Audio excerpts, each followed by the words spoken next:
नमस्कार. मी माधवी जुवेकर, म्हणजेच तुमची लाडकी विमल जाधव. सुख म्हणजे नक्की काय असतं याच्यातली अधिराजची आई. आज थोड्या वेगळ्या वेशभूषेत मी तुम्हाला दिसते. याचं कारण आमच्या सेटवर खरोखरच जरा वेगळं आहे. वेगळं म्हणजे काय, आपली जी श्रावणातली अत्यंत हा आवडता सण तो म्हणजे मंगळागौर. तर आमच्या सेटवर पण आज मंगळागौर आहे आणि त्यासाठी मी अगदी नटलेली आहे. त्यामुळे नेहमीपेक्षा थोडासा वेगळाच लूक, जरी तोच आंबाट असला ना तरी मला वाटतं की एक थोडंसं गजरा बिजरा लावल्यावर त्याला एक वेगळी उभारी येते आणि तसंच आज झालेलं आहे. मनाने सुद्धा खूप उभारी आणलेली आहे, कारण मंगळागौर खूप अत्यंत आवडता सण आहे. वेगळा लुक आहे तुमचा. सो मंगळागौरचा आज शूट आहे. आज काय स्पेशल घडणार आहे का, किंवा काही असं ड्रामा, कारण मालिकेत ड्रामा वेगळा असतोच. सो आज काय स्पेशल असणार आहे का? हो, म्हणजे खरं तर आता असं आहे की आपल्या मालिकेमध्ये सण हे आनंदापेक्षा काहीतरी ट्विस्ट निर्माण करण्यासाठी खरोखरच ते वापरले जातात आणि तसंच आमच्या मालिकेत सुद्धा एक ट्विस्ट आहे. आणि आमची मालिका मला मुळातच वेगळी आहे असं सांगायला आवडेल. कारण जसं टिपिकल एक सासू सुनाचे भांडण असतात किंवा घरातला कलह असतो, हे नसताना वेगळ्या प्रकारचं आमच्याकडे आहे की सांगड घातली गेलेली आहे पुनर्जन्माची आणि इथली. त्याच्यामुळे तो एक मुळातच खूप छान असं ते कथानक असल्यामुळे खूप वेगळेपणा मला खरंच जाणवतो. ही टिपिकल सासू करताना, ही टिपिकल सासू नाही आहे, ही दुष्ट तर नाहीच आहे, पण ॲट द सेम टाईम आत्ता या क्षणी ती तिच्या सुनेला अजिबात फॉर नाही आहे. त्याच्यामुळे मला खरोखर हे जरा वेगळं वाटतं की एक तारेवरची कसरत आहे. कुठेही आपण खूप व्हिलनिश न होता ॲट द सेम टाईम मी तिला म्हणजे मला खूप खरं आहे मला हे लग्न मान्य नाही आहे, पण ॲट द सेम टाईम मी तिला घराच्या बाहेर काढण्यामध्ये वगैरे माझा हात नाही आहे, पण तिला घरात घेण्यात त्याहून माझा हात नाही आहे. त्याच्यामुळे हे खूप मजा येते हे खेळायला, जरा वेगळे पण आहे. माधवी, आता दोघांचं लग्न झालेलं दाखवलं आहे, नित्य आणि अधिराजचा. सो तुम्हाला असं काही कमेंट येतात का की पाहुणीचं आता काय होणार आहे, किंवा तिचं पुढे तुम्ही काय करणार आहात? अर्थातच मजा येते, पण गंमत सांगायची म्हणजे मला पाहुणीपेक्षाही असं नक्की सांगायला आवडेल की जसं मी मगाशी पण म्हणाले की तो एक टिपिकल असं नाही आहे ह्या पर्टिक्युलर ह्या आमच्या सिरियलमध्ये की सासू सून असते, किंवा जे आधीच्या ह्याच्यामध्ये पण दाखवलेलं की कुरघोडी केल्या जातात किंवा अशा प्रकारचं आहे. तर इथे भावनांशी खेळलेलं जास्त मला वाटतं की हे खूप गरजेचं आहे. आणि इथे भावनांना आम्ही एक उद्रेक आणण्याचा प्रयत्न करतो किंवा त्यांच्यावर गेम आमचा आहे असं मला सांगायला आवडेल. ह्याच्यामध्ये सुद्धा की माझं मत असं नसतं की पाहुणीला मी लहानपणी काही वचन दिलेलं नाही आहे, पण माझं या मतावर मी ठाम असते की तू कोणाच्याही प्रेमात पडशील असं मला वाटलं नव्हतं, आणि जरी पडलास तरी माझा मुलगा नित्या मॅडमच्या प्रेमात पडेल हे मला कधीही मान्य नाही आहे. आणि कारण ईशान साहेब तेव्हा होते, म्हणजे तो एक वेगळा हे लूक झालेला आहे. आणि किती झालं तरी तिचं असंही मत असतं शेवट की जसं त्याच्या आईवडिलांना नाहीच, तिच्या आईवडिलांना मान्य नाही आहे ह्या गोष्टी, तसं मी पण तुझी आई आहे. जर तिच्या आईवडिलांना दुखावून हे लग्न होत असेल तर हे लग्न मलाही तेवढंच मान्य नाही आहे. आणि हे कुठेतरी बरं म्हणजे आमच्या या कथानकामध्ये आम्हाला अजून कळलेलं नाही आहे की जे तिने आमच्याकडनं जमिनी घेतल्या होत्या, किंवा कारण जमीन ही आमच्यासाठी एक दुसरी आई असते एक शेतकऱ्याची. त्यामुळे त्या शेतकऱ्याच्या आमच्याशी जे आमच्या भावनांशी खेळलं गेलेलं होतं, तर त्याच्यामुळे मला असं वाटतं की मी नित्या मॅडमना आत्ता फॉर नाही आहे. ते अगदी योग्य आहे की जिथपर्यंत कळत नाही, जेव्हा जेव्हा कळायला लागेल तिथपर्यंत त्याच्यानंतर मी त्यांना फॉर होईल. आताच तुम्ही सांगितलात की ते लग्न तुम्हाला मान्य नाही, तिच्या आई वडिलांना सुद्धा मान्य नाही आहे, पण ॲज अ माधवीताई म्हणून तुम्हाला असं वाटतं का की पुन्हा लग्न व्हावं आणि धूमधडाक्यात व्हावं? नाही. पुन्हा लग्न होणं म्हणजे काय होणार की बाबा आपण सिरियलच्या एका टोकाला येणार असं मला वाटतं.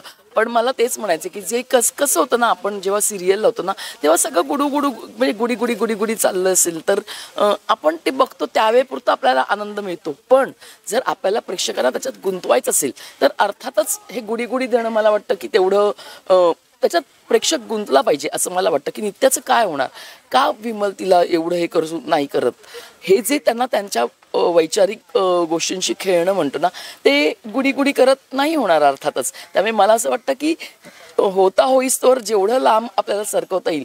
कारण काय आहे, हीच गंमत आहे की एखादी व्यक्ती आता हे आमच्या घरातलं झालं, अशा कितीतरी आहे की ज्यांना एक्सेप्ट केले गेलेले नाही आहे त्यांच्या घरात, ज्या सासरी, तर त्या काय नवीन नवीन काढू शकतात हे काढणं, हे दाखवणं म्हणजेच सिरियल असते.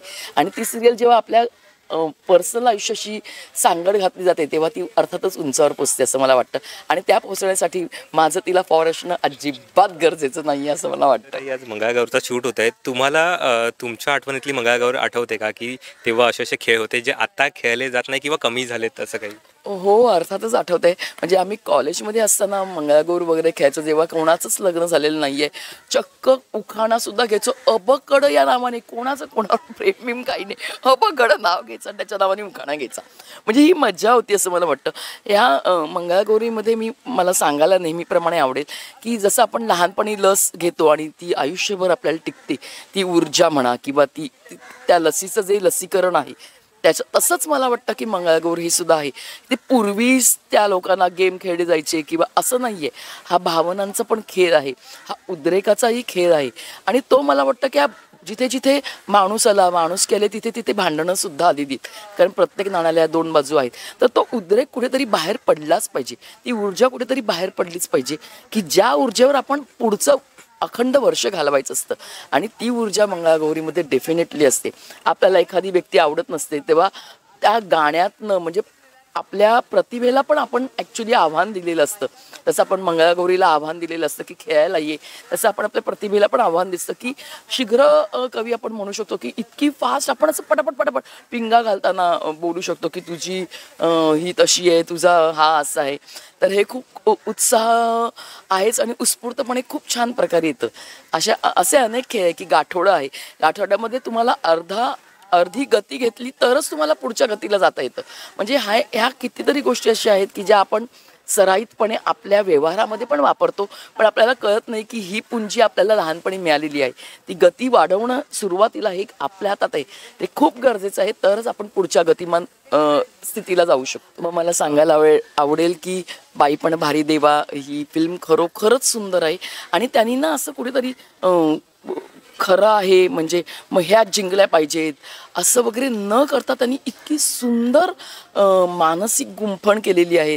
आणि मंगळागौरीच्या खेळाला धरून तर मला वाटतं की हे खूपच एकतर मजेशीर पण आहेच, पण असे छोटे छोटे चिमटे काढणारे पण आहे. त्याच्यामुळे ती मला खरंच खूपच भावली. आणि मला फक्त मला रंजना ज्या आपल्या मराठी इंडस्ट्रीमधल्या एक मोठं व्यक्तिमत्व होतं, तर त्यांचं जे गाणं चित्रित झालेलं आहे मंगळागौरीवर ते मला प्रचंड आवडतं. प्रचंड म्हणजे त्या बाई काय नजाकत असावी किंवा असं म्हणजे उगाचच नजाकत देणं नाही, पण खूप सुंदर, खूप एक सोशिक बाई, एक तेवढीच धडाडीची बाई किती सुंदर प्रकारे हे मंगळागौरीचं गाणं दुसऱ्याला प्रेरित करू शकते. याचं उत्तम उदाहरण रंजनावर चित्रित झालेलं मंगळागौरीचं गाणं. थँक्यू सो मच ताई आमच्याशी गप्पा मारल्याबद्दल. जाता प्रेक्षकांना काय सांगाल?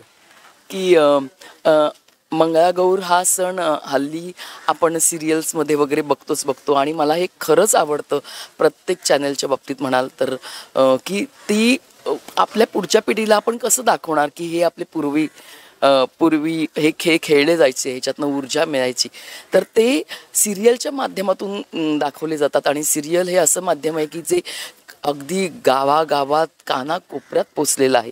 हे तुम्ही फिल्ममध्ये दाखवून अर्थातच जेवढ्या फिल्मला येतात तेवढ्या बघू शकतात, पण घराघरात हे खेळ पोचणं किंवा अशा प्रकारचा आनंद पोचवणं हे चॅनल उत्तमच करत आहे. आणि त्याच्यामुळे हे असे खेळ दाखवण्याचं भाग्य आम्हालाही मिळतं आहे, ह्याचा आनंद द्विगुणितच होतो.